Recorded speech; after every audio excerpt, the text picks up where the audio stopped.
Hello and welcome to the Life Philosophy channel.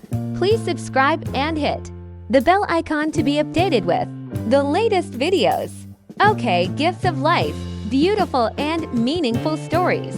About life. In life, there are many meaningful stories, and each one teaches us a valuable lesson. Let's follow these short stories and reflect on them together. Shall we? The first story, living in the present. The Buddha asked his disciples, "How long is a person's life?" The disciples took turns answering. 8 years, wrong. 70 years, still wrong. 60 years, wrong. So, how long does a person live? The Buddha smiled and replied, "A person's life is but a single breath." Commentary. According to this philosophy, don't rely on the past or on what is to come. Live in the present. The second story, where do people go after they die? Emperor Goyo was studying Zen with the Zen master Gudo. To Soku, master, where do people go after they die? I don't know. Why? Don't you know? Because I haven't died yet. Commentary. While alive, people should savor the beauty and mysteries of life. Many people live without worrying about the world after death. Live today to the fullest. And don't worry about tomorrow, because tomorrow's business will be taken care of tomorrow. The third story, destiny is in your own hands. In ancient times, a general decided to attack the enemy, even though their forces were many times stronger. On the march, he stopped at a temple to pray for help. Afterwards, he took out a coin and said loudly to his soldiers, "I will now toss this coin to ask for a sign. If it's heads, our army will win. If it's tails, our army will lose. We entrust our lives to fate." The coin was tossed, spun a few times, and landed on the ground. It's heads, we will be victorious. Let's charge forward and crush the enemy. The three armies roared with excitement after the battle. The entire vast and powerful enemy army was defeated, completely defeated. The lieutenant general cheerfully said to the general, "No one can change the hand of fate." The general just smiled without replying. He opened his hand to show the coin. Both sides of it were tails. The moral is, the heavens are fair to everyone, without playing any favorites. The only help you can truly count on is yourself. Story number 4, the wave's realization. Seeing a huge wave next to it, the little wave grew annoyed. "It's so frustrating. That wave is so big. Why am I so tiny? They are so powerful. Why am I this weak?" The big wave laughed and replied, "You're upset because you haven't realized your own origin. A wave is just a temporary form. In your essence, you are actually water. Once you realize your true nature is water, you will no longer feel bitter about this shell of a wave, and you won't be upset anymore." The little wave understood and laughed happily. "Oh, now I understand. You and I, though we are two, are actually one." The moral is, people suffer because they believe the ego is me, which creates a separation between me and others. In truth, all of humankind is made of the same essence within the vastness of nature. Story number 5, heaven and hell. A general went to see the Zen master, Eikaku, and asked, "Master, do heaven and hell truly exist? And who might you be?" "I am a general." Suddenly, the Zen master laughed loudly. "Ha! What kind of fool made you a general? You look like a butcher." The general flew into a rage and drew his sword. "I'll chop you to pieces." The Zen master remained calm. Here, the gates of hell opened. Suddenly enlightened, the general knelt and bowed. "Master, please forgive me for my crude actions just now." Here, the gates of heaven open. Zen master Eikaku said with a smile, "The moral is, heaven and hell are not places people go after death. They are Right here, right now, good and evil arise from our thoughts. The gates to heaven and hell can open at any moment. Story number 6.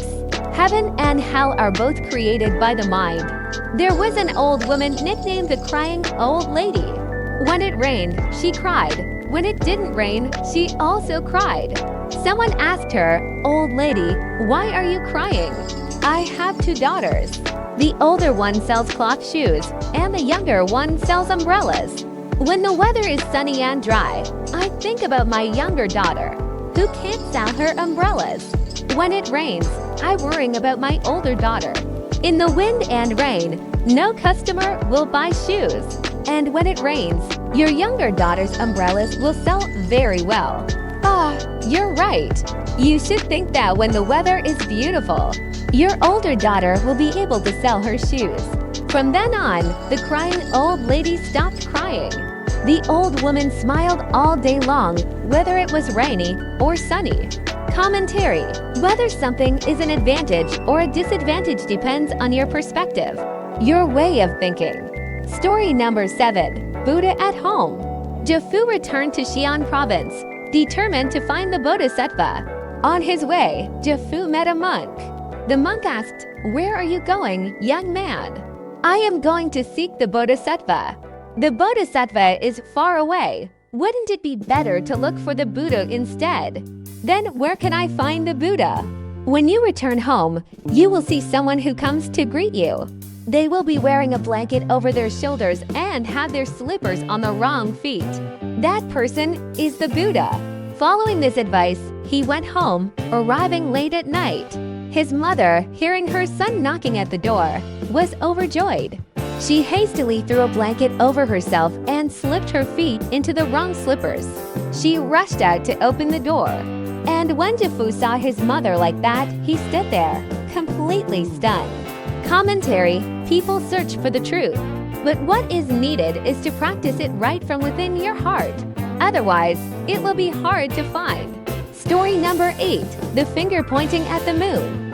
The nun Van Kang asked the 6th patriarch, Huineng, "I have been reading the Mahaparinirvana Sutra for many years, but I still don't understand it. I asked the patriarch to enlighten me." The 6th patriarch, Huineng, took the sutra, handed it to the nun, and said, "I cannot read. You read it, and I will help you understand." If the patriarch cannot read, how can you understand its meaning so thoroughly? The nun was very surprised. The 6th patriarch, Huineng, calmly replied, "The truth does not depend on words, model. Like the moon shining in the sky? In this case, words are like an index finger. The finger points to the moon, but it is not the moon. Do you need a finger to see the moon?" Commentary: language and text are all symbols that express the truth. Don't mistake words for the truth, just as you might mistake the finger for the moon. The 9th story, Kitagaki. The governor of Kyoto went to visit Tofuku Temple to see Kaiku, the head priest of the temple.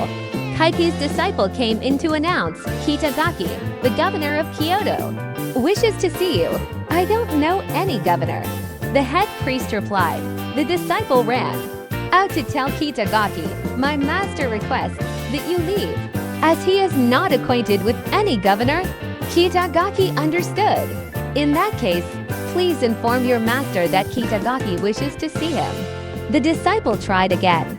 This time, the head priest came out to greet him personally. "Oh, is that you, Kitagaki? Please come in." Commentary: fame, status, success, and wealth often tend to inflate a person's ego. As a result, people lose their way, like someone who is lost and cannot find their way home. The 10th story, the more you hurry, the slower you go. A young man went up a mountain in search of a famous swordsman to learn the art of the sword. He asked the master, "Master, if I train diligently, how long will it take for me to become a master swordsman?" "Perhaps 10 years. My father is old and I must take care of him. If I train even harder, how long will it take?" After thinking for a moment in silence, the master replied, In that case, it will probably take 30 years. The young man couldn't hide his impatience. First you said 10 years, and now you say 30 years. I will overcome any obstacle to master the art of the sword in the shortest time possible. In that case, you will need to stay here for 70 years, the master said with a smile. Commentary: those who are too impatient to achieve results rarely succeed. Rarely succeed. Rarely succeed.